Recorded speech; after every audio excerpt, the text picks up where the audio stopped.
Gather around the table once again for another session of Dungeons and Drakfus. And today we're taking on the second entry-level dungeon into the Wrath of the Lich King. So, people might remember that when we began Wrath of the Lich King questing, we were dealing with potentially two problems throughout that whole process.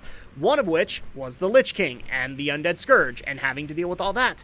But as we quested throughout the Borean Tundra and some parts of Dragonflight, we also found that there was another issue involving the Blue Dragonflight.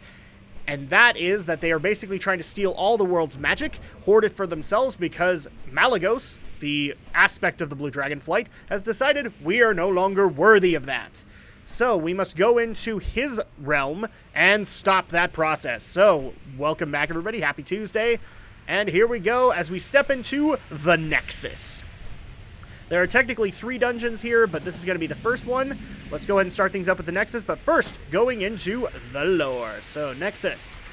In order to re-establish his dominance over magic, the Blue Dragon aspect Malygos has launched a ruthless campaign to sever the link between mortals and the arcane energies coursing throughout Azeroth.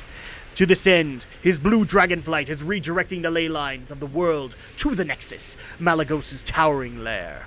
Okay, so let's go ahead and start things up. We're doing Heroic mode, which actually does give us a bonus boss, which will drop Heroic gear, so we're going to go ahead and do it this way. And apparently I'm having a little bit of lag. Here we go. Let's go ahead and grab the quests in here first. These guys actually weren't originally here. They are here now. You actually got the quests out in the Transitus Shield. So let's talk to War Mage Caitlin. Hey there. Have they no shame? Archmage Bernand loaned me his research on the Arcanomicon. Some sort of map that Malygos is trying to assemble. I made the mistake of discussing it with a group of Alliance adventurers, and now it's gone. It must have been them. Please, recover the book. Safe travels. Okay, and then we also have one for War Mage... oh, they're all War Mage Caitlin, so, okay. Hello. So, postponing the inevitable. Azeroth's ley lines are being redirected to the Nexus. The influx of arcane energies is tearing a rift between dimensions. I cannot stop it, but I've discovered a way to slow it down. Take this and activate it near the forming rift. Okay. See you later. Then we also have another one from War Mage Caitlin. Quickening. I've learned more in my short... Wow, I went Cockney there for a second. I've learned more in my short time here than in a decade of studies. The ancients here are being exposed to incredible levels of arcane energy. It's literally transforming them into something... I'm confident that there's a final stage in their metamorphosis. Find me some evidence of their final state. Okay? See you around. So 5 arcane splinters. You can already see there's Blue Dragonflight here guarding the area.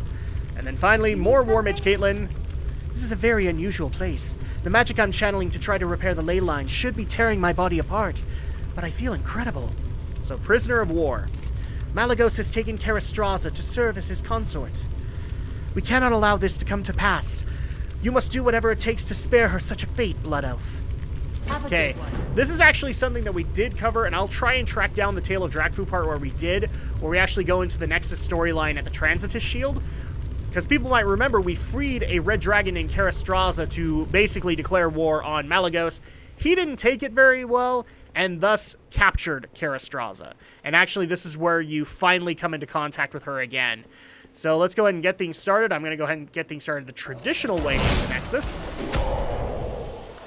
So unlike Utgard Keep, this place has roughly 5 bosses. 4 in normal, 5 in heroic. The 5th one is you can actually see it in normal, but you can't really do anything with the boss itself. And you guys will see in a second as I enter the room. As you can see, everybody's encased in ice, and basically what they did for normal mode, you can't interact with these guys at all. However, in heroic mode, we can interact with them and we can kill them. So these are Alliance soldiers, since we are Horde. If you came in as Alliance, they'd be Horde soldiers. And actually, here we go. And over here is actually Commander Stoutbeard, who is the leader of the incursion. So here is the lore for him. Commander Stoutbeard led his troops against some of the most dangerous enemies of the Alliance. The halls of stasis may have slowed him down, but the sight of Horde adventurers will get him up and running again. Yes, it will. But first, let's go ahead and grab the research that he stole. So let's go ahead and talk to him. Yay! Go ahead and take care of his 2 healers. And boom. Now let's just continue on.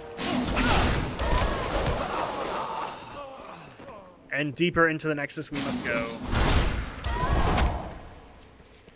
We're not going to worry about this last guy. But let's go ahead and... Go ahead. I can't talk today. I don't know why, but I can't. Let's go ahead and continue on in the Nexus.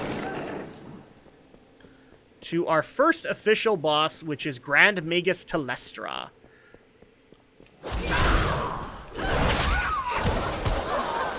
There we go. Just go ahead and get past these guys.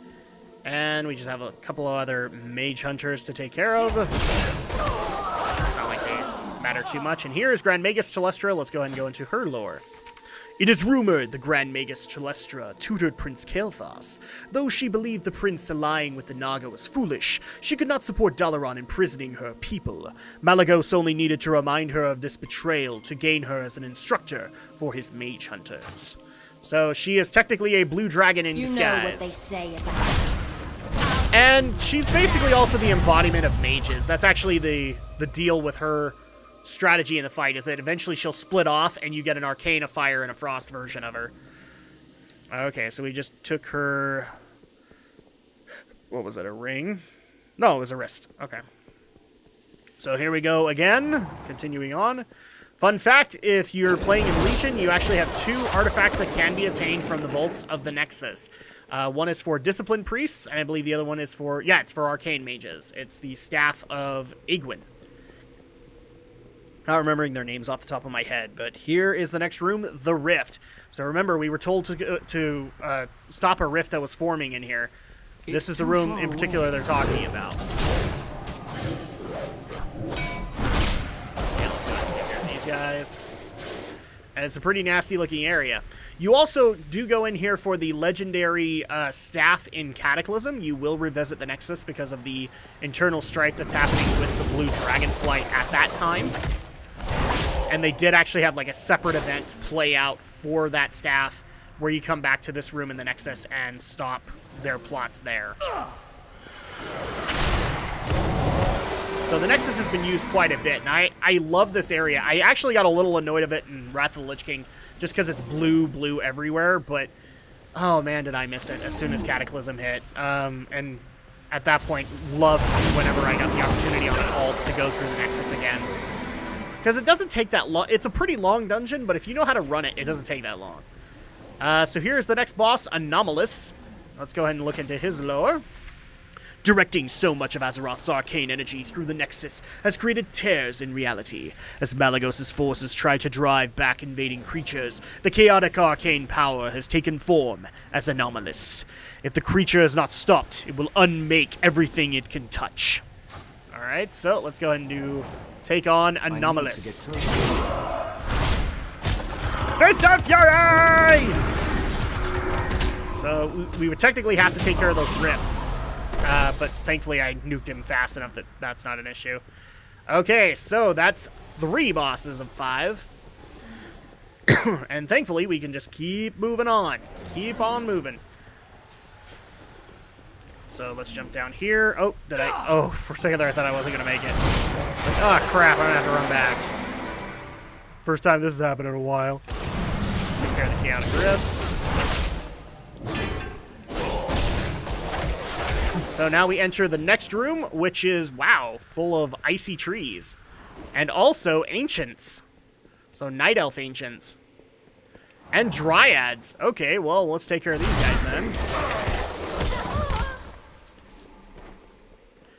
And this actually has to do with the arcane splinters we need to collect. So we actually need to kill these big these big protectors, and they will give us the arcane splinters we need.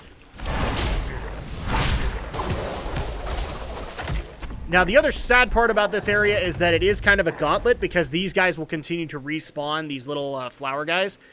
And so you have to keep moving, otherwise you will be overwhelmed by them, and they were a pain in the butt for the party in general, but mostly for the healers, because the healers had to kind of straggle along healing as they went. And so, unfortunately, you had to take care of these guys so that they didn't overwhelm the healer or any of your cloth-based DPS.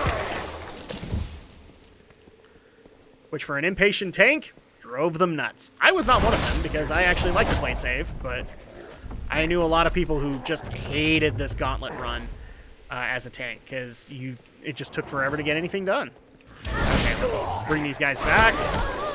And let's go into the next boss, which is Ormarok the Tree Shaper. So here we go.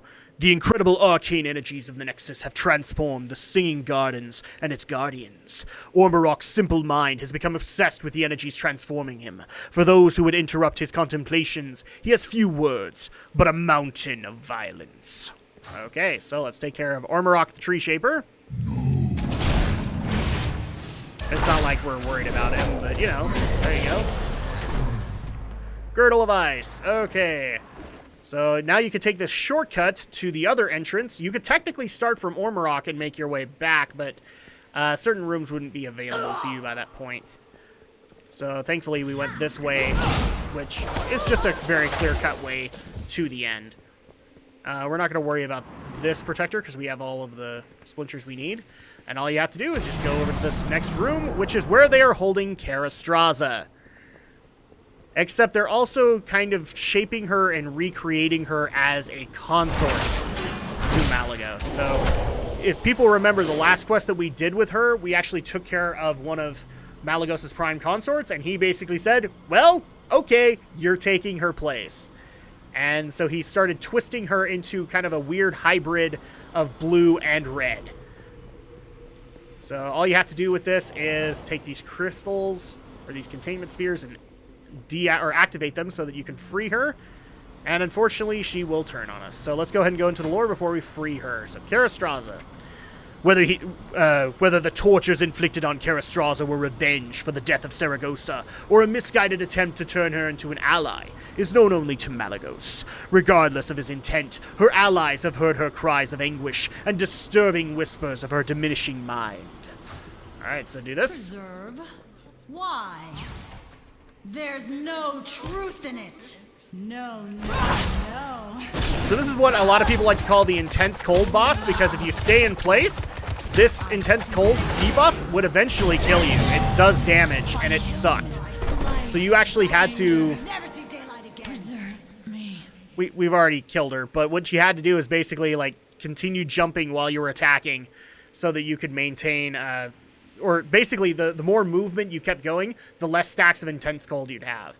And it was actually really fun. I like the boss. So here's the loot, Bulwark of the Noble Protector, and we got the War Mace. Unfortunately, nothing that we didn't already have. And let's go ahead and turn things in with Archmage, or War Mage Caitlyn. I believe it's... Is it this way? Yeah, there it is. So let's go ahead and turn in all these quests, because we are officially done with the Nexus. Oh, crap. We actually forgot to use the Rift, too. Okay, well, I'm not going to worry about that one. But we'll go ahead and turn these in. So it is done, then.